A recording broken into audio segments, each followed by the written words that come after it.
María Fernanda Espinosa, ministra coordinadora de Patrimonio, muy buenos días, gracias por estar en los estudios de la ciudad de Quito. Señora ministra, mientras hacía la entrevista al asambleísta Jaime Abril por interno me decían, y prácticamente estaba viviendo una telenovela, que me decían que aparentemente su equipo de comunicación decía que estaba apurado y que a lo mejor se nos iba, y que cuando usted salió del estudio aparentemente la gente entró en un colapso nervioso diciendo se nos fue la invitada.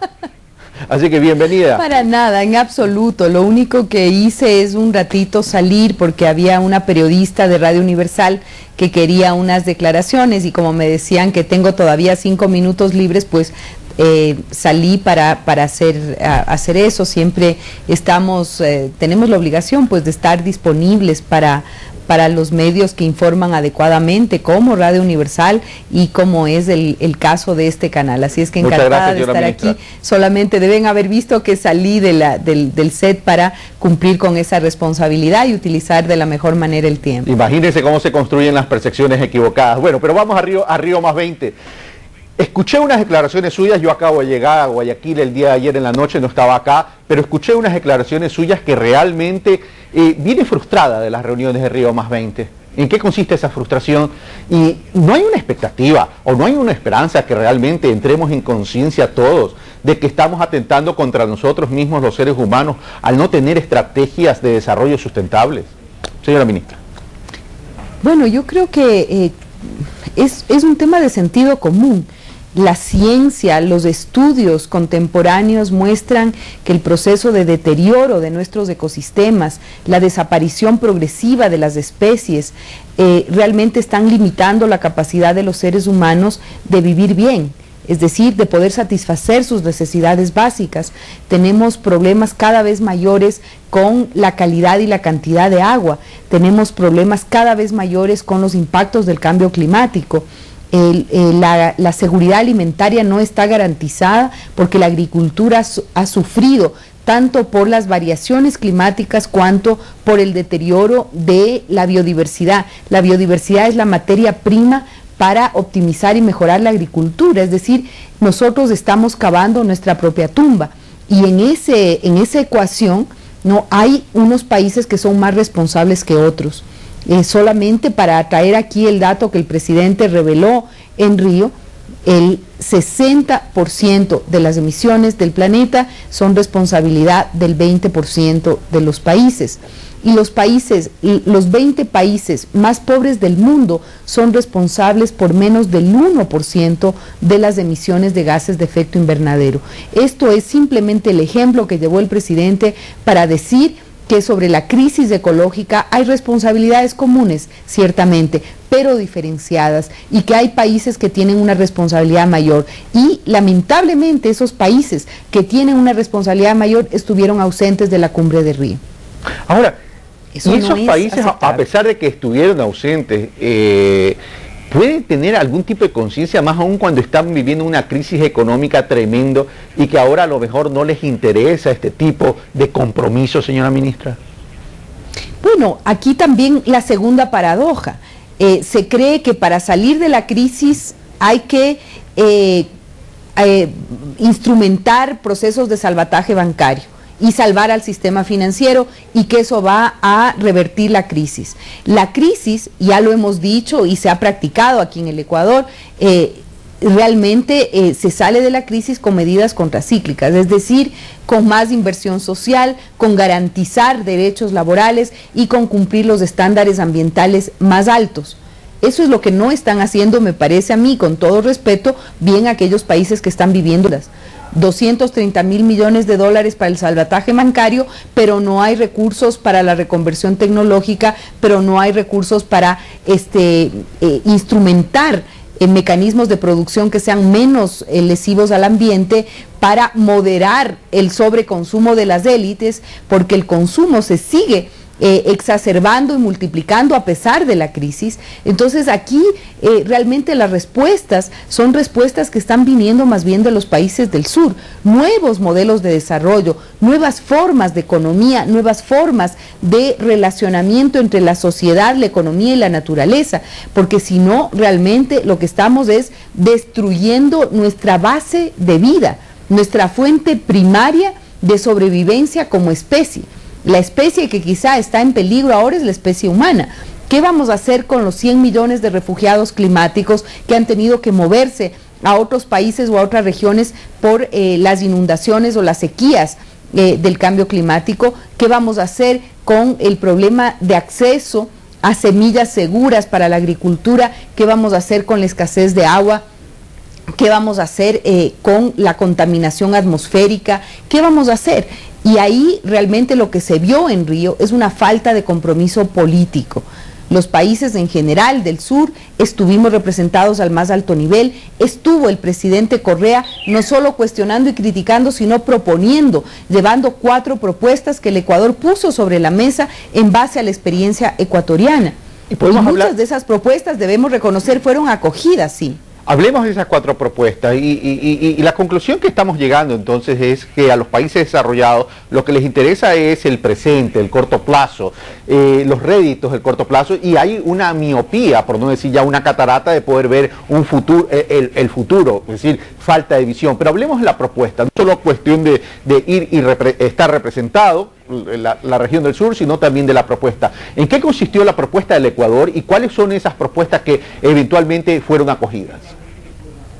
Bueno, nosotros llevamos 4 propuestas, como lo he señalado. Llevamos la idea de no pensar en formas alternativas de desarrollo, sino alternativas al desarrollo, y llevamos la idea del buen vivir como un nuevo paradigma, con indicadores, con formas de medir el desempeño de las sociedades, respetando los umbrales, los límites de la naturaleza. La segunda propuesta que llevamos fue la necesidad urgente de un pacto global para salvar la Tierra, y ese pacto global debería traducirse en un instrumento como la Declaración Universal de los Derechos de la Naturaleza. Si bien se recogió en el documento el reconocimiento de que la naturaleza es sujeto de derechos, eso yo creo que fue un gran aporte del Ecuador, no se recogió la idea de una declaración universal porque nadie se quería comprometer, evidentemente. Llevamos también una propuesta financiera. Si estamos diciendo que estamos en crisis, ¿no?, ¿cómo podemos financiar nuestros procesos de reconversión tecnológica, nuestro cambio de matriz energética? Y hemos llevado ahí también propuestas muy concretas a nivel de un sistema fiscal de impuestos globales, como el impuesto a las transacciones financieras internacionales, lo que se conoce como la tasa Tobin. Llevamos también la idea de un impuesto al consumo de petróleo por parte de los países ricos para crear un fondo multilateral que atienda sobre todo a los países más necesitados y que viven de manera más evidente y más dolorosa los efectos de la crisis ecológica a nivel planetario. Hemos propuesto también la necesidad de crear un mecanismo que permita acceder a transferencia de tecnología. Esa es otra parte en la que el documento de Río es tremendamente débil. Hay una sección que es la sección clave, que se llama medios de implementación, es decir, cómo vamos a instrumentar los acuerdos, que son débiles inclusive, pero estos acuerdos a los que hemos llegado sobre la agricultura, sobre el cambio climático, sobre la pérdida de biodiversidad, sobre los océanos, sobre el crecimiento insostenible de las ciudades, los problemas urbanos, ecológicos son tremendos. ¿Cómo lo vamos a hacer? Financiamiento cero, se dice que vamos a discutir en el futuro cómo se va a hacer el tema de los recursos para instrumentar los acuerdos. Transferencia de tecnología cero, se habla de una cooperación sur-sur, ¿no?, es decir, entre nosotros, los países en desarrollo, ¿no?, y que los países desarrollados nos van a apoyar y ayudar a instrumentar nuestros programas, incluso a que movilicemos nuestros propios recursos. Sí, nos van a decir en qué tenemos que gastar nuestros recursos, cómo tenemos que priorizar, ¿no? En lo que se refiere a transferencia de tecnología y transferencia de recursos como corresponde y lo manda el derecho internacional, que debería ser al menos del 0.7% del Producto Interno Bruto de los países desarrollados, todo eso quedó diluido en Río. Entonces, débil transferencia de tecnología, débil corresponsabilidad en materia financiera porque no hay recursos, ¿no?, y débil compromiso de las grandes potencias que son las más contaminantes. Eso es la parte amarga de la crisis, a pesar de que considero que la presencia ecuatoriana, la participación del presidente Correa fue tremendamente luminosa,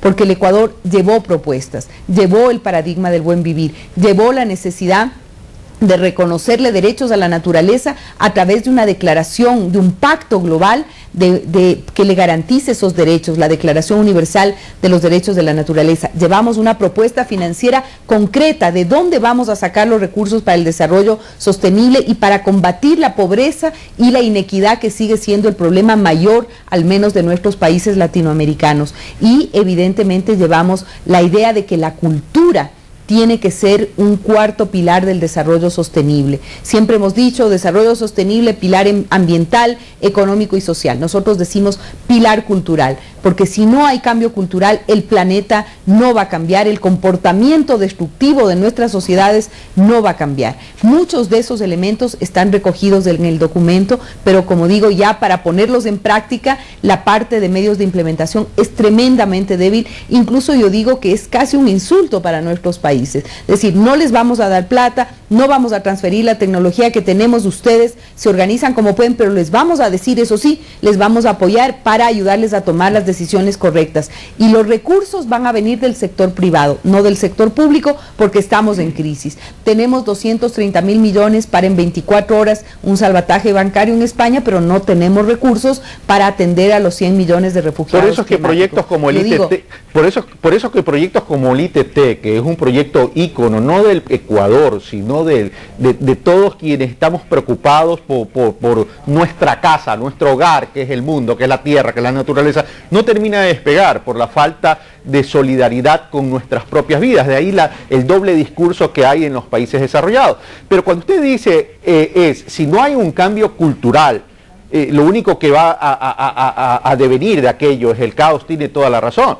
Y lo que va a pasar es que a futuro, no digo mañana, pero sí a futuro, lo que va a haber es una gran guerra por el petróleo, el agua y los alimentos. Señora ministra. Así es, yo creo que esa es la realidad, pero el futuro es un futuro bastante cercano, porque hemos vuelto a tener hambrunas en África, que es algo inaceptable, ¿no? Estamos teniendo poblaciones que están muriendo de sed, con un déficit y una crisis hídrica tremenda. Estamos viendo que el embate de los efectos del cambio climático han hecho que en países, solamente tomando el caso del Ecuador, hemos perdido más de 50.000 hectáreas de cultivos, hemos tenido que invertir más de 230 millones de dólares para atender a aquellas personas que han sufrido inundaciones y sequía este año en el Ecuador, y eso multipliquémoslo por el número de años. Es decir, que los efectos de la crisis ecológica a nivel planetario no son para mañana, son para hoy. Y eso nos está costando mucho a los países en desarrollo, que en vez de potenciar la producción, multiplicar las capacidades de nuestras poblaciones, sacarlas de la pobreza, combatir la inequidad, tenemos que invertir grandes cantidades de recursos para hacerle frente al cambio climático o al déficit hídrico. Y la responsabilidad mayor no está en nosotros, está en las economías desarrolladas del norte, en aquellas economías sobreconsumidoras. Un solo país es responsable de más del 17% de emisiones. Ese país es Estados Unidos.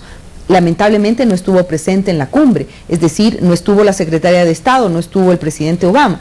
Estuvieron los técnicos negociando, por supuesto, pero no una alta representación política porque no se querían comprometer. Entonces aquí tenemos claridad meridiana sobre esto. Este es un problema político, no es un problema de falta de recursos ni de escasez de recursos naturales, es un problema de decisiones acertadas al más alto nivel político, de corresponsabilidad con el planeta y garantizando el principio de responsabilidades comunes pero diferenciadas, porque no todos tenemos la misma responsabilidad sobre la crisis ecológica, que además es parte de una crisis múltiple. La crisis financiera es solamente un síntoma de que el sistema está funcionando mal.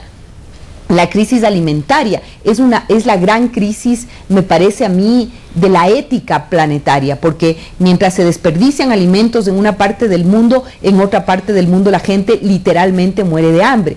Por lo tanto, la crisis ecológica es una más de una crisis de valores, de una crisis ética que el Ecuador fue a denunciar en Río, acompañado obviamente de las propuestas que llevamos. Y solo en ese punto, ya para después pasar al natalicio de Eloy Alfaro Delgado, señora ministra, no solo que en algunas partes se desperdician alimentos y en otras no hay con qué comer, sino que se ha llegado a tal punto de la hipocresía en el planeta que los alimentos se los negocia en bolsa de valores, donde hay una gran especulación de los precios y una gran mezquindad con la humanidad. Entonces ahí valdría la pena preguntarse, es si los países a los que tradicionalmente hemos llamado desarrollo por sus grandes crecimientos económicos, realmente han alcanzado el verdadero desarrollo que tiene que ver con la humanidad, más no con las cifras y los indicadores. Totalmente de acuerdo con esto, Carlos, con esta apreciación. Evidentemente yo creo que la crisis más profunda es una crisis ética y es una crisis de valores, es una crisis de corresponsabilidad y es una crisis de miopía. Nosotros creemos que salvando a los bancos privados vamos a resolver una crisis financiera y una crisis económica, cuando la verdadera apuesta tiene que ser por la economía real, por la producción, por la capacidad de los pequeños y medianos empresarios de participar activamente en la economía, de destrabar los instrumentos de crédito, de garantizar derechos mínimos a los trabajadores, derechos a la seguridad social. Todas esas ganancias y esas conquistas se están revirtiendo en aquellos países que están sufriendo una crisis financiera. ¿De dónde va a venir la posibilidad de recuperación si no es de la capacidad de producir y de la capacidad creativa de los ciudadanos y ciudadanas del mundo? Es por eso que el presidente insistentemente dijo en Río que la gran responsabilidad está en el movimiento de los indignados, en el movimiento de ocupar Wall Street, es decir, de esa sociedad civil indignada del norte, que además está en empatía con la sociedad civil indignada del sur y con las propuestas alternativas para construir nuevos y alternativos modelos al desarrollo convencional, como es el buen vivir, nuevas formas de la economía que básicamente se afinquen en la solidaridad, en la equidad, en la inclusión, sin ningún espíritu aquí esencialista ni paternalista, pero vemos que por ahí está la salida, y que no necesariamente la salida está en las grandes corporaciones transnacionales, que son en muchos casos necesarias, pero las economías se construyen desde los niveles locales, desde los niveles intermedios y no a través de grandes salvatajes bancarios. Bueno. Así es que eso también el presidente Correa lo dijo con mucha contundencia en Río. Evidentemente hasta hoy la única propuesta concreta y de vanguardia que existe sobre la mesa es la iniciativa Yasuní Tete, que ahora me parece que está siendo apropiada no solamente por nosotros y nosotras las ecuatorianas, sino por el mundo entero. Es decir, ahora la iniciativa Yasuní Tete es conocida por el movimiento de los sin tierra en Brasil, pero también por los agricultores de Pakistán. Por Bután, tuvimos el acompañamiento en un evento que organizó la iniciativa del primer ministro, me parece, o ministro de Desarrollo de Bután. Es decir, estamos compartiendo esta idea innovadora del Ecuador con las organizaciones de la sociedad civil a nivel planetario y también varias autoridades políticas. Se ha señalado bien, el compromiso concreto de aporte quizá no está a la vista, pero para eso la iniciativa está trabajando de manera incansable. Parecería que las políticas del Fondo Monetario Internacional no se contentaron con destruir el desarrollo de Latinoamérica y los países en desarrollo, sino que ahora también quiere destruir a los países desarrollados. Pero también tenemos que entender algo. Una nación que tan solo se indigna y no se compromete con el verdadero desarrollo no es digna de sus hijos. Bueno, ahora pasemos, señora ministra, tengo apenas 4 minutos, vamos con el tema del natalicio de Eloy Alfaro Delgado. Bueno, el día lunes fue un aniversario más del nacimiento de nuestro gran general Eloy Alfaro Delgado. Y a propósito de eso, tuvimos un evento muy simbólico, muy significativo en la estación declarada Primera Maravilla de la ciudad de Quito, en nuestra estación de Chimbacalle. En esa misma fecha, este día lunes 25, se conmemoraban 104 años de la llegada del tren a Quito, del tren de la Unidad Nacional, del tren alfarista.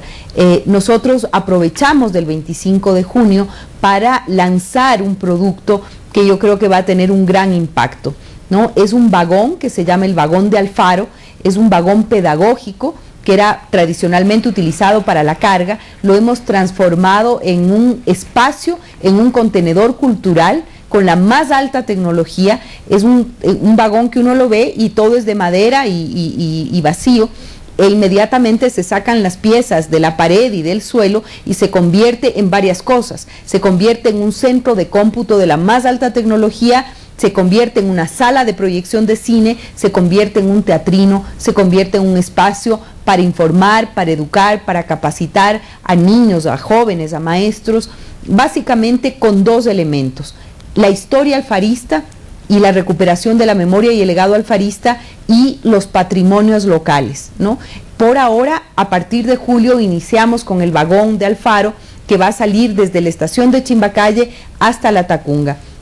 Son 5 paradas, el vagón se va a quedar y luego se va a enganchar y va a seguir, se va a quedar varios días, va a salir, vamos a empezar Chimbacalle, luego Tambillo, luego Lazo, luego Guaitacama y La Tacunga. Y estamos haciendo el mismo esfuerzo para la ruta que viene ya de la costa. Por ahora entre Durán y Yaguache, y después eso se va a conectar. Es decir, son 2 vagones de saber que se conectan y que sirven de espacio lúdico, pedagógico y de formación para niños, jóvenes, incluso de capacitación para maestros, ¿no? Como digo, es la combinación del saber y de las manos de los artesanos de Chimbacalle, de los carpinteros que armaron el sistema, y también de diseñadores muy jóvenes que han utilizado el multimedia, la más alta tecnología, para combinar estos dos factores. Así es que este vagón de Alfaro va a estar recorriendo la ruta del ferrocarril, enseñando, motivando y generando espacios y contenidos culturales para la ciudadanía, y sobre todo por cada una de las estaciones por las que pasa el tren. Así es que creo que es un gran aporte e invito a la ciudadanía a que disfrute de esto desde julio. La próxima semana estará ya circulando el vagón de saber por la vía férrea. Señora ministra, muchas gracias por estar con nosotros y haber compartido todo este tiempo en relación a analizar sobre la cumbre de Río +20 y el natalicio de Eloy Alfaro con este tren del progreso desde la visión de un hombre que la construyó hace muchos años, y gracias a su perseverancia hoy el Ecuador y Latinoamérica está viviendo ese progreso. Muchas gracias, señora ministra. Así es, Carlos, y muchas gracias a CN3. Bueno, nosotros hacemos una pausa y regresamos con más de Primera Hora aquí en CN Plus.